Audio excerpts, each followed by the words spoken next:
బీరకాయ ముక్కలు కోసుకున్నామండి. అలాగే ఉల్లిపాయలు కూడా కోసేసుకుందాం.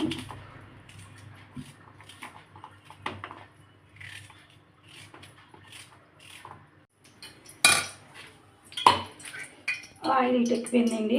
బీరకాయ కర్రీలోకి కొన్ని ఆవాలు, జీలకర్ర, 2 ఎల్లుల్లిపాయ రేకులండి. ఎల్లుల్లిపాయలు వేసుకుంటే టేస్ట్ బాగుంటుంది. బీరకాయ కూరలో 2 వేస్తాను.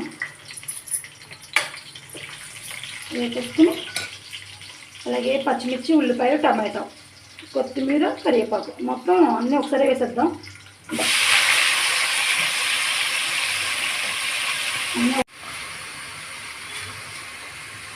కల్లుప్పు ఇవి కొంచెం వేసుకుందామండి. పెద్ద మంట పెట్టేసుకుంటే మనం వేసుకున్న ఉల్లిపాయ, టమాటా, పచ్చిమిర్చి అవన్నీ బాగా వేసుకొని వేగినప్పుడే బీరకాయ ముక్కలు వేసేసుకుందాం.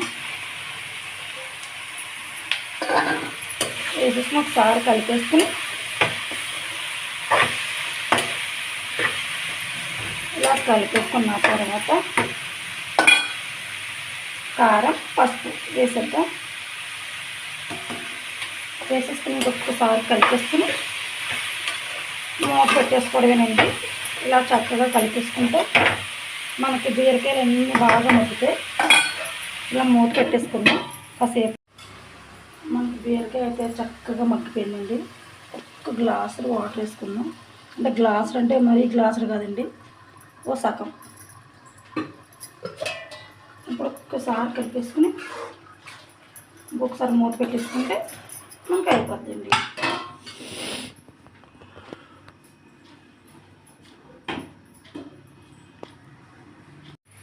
మన బీరకాయ కూర అయితే రెడీ అయిపోయిందండి. బీరకాయ కర్రీ కూడా చక్కగా బాగా అయింది. లేత బీరకాయలు రెడీ అయిపోయిందండి. మూత పెట్టేద్దాం. గ్యాస్ కూడా కట్టేద్దాం.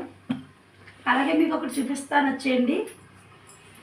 నేను ఈరోజు ఉదయం అండి 3 మొక్కలు తీసుకున్నానండి. వైట్ చామంతి, అలాగే పసుపు కలర్ చామంతి అండి, అలాగే మనీ ప్లాంట్ అండి. ఈ 3 మొక్కలు తీసుకున్నాను. మా పిల్లలకి, నాకు, మా ఆయనగారికి కూడా మొక్కలు అంటే చాలా చాలా ఇష్టం అండి. అందుకనే తీసుకున్నాను.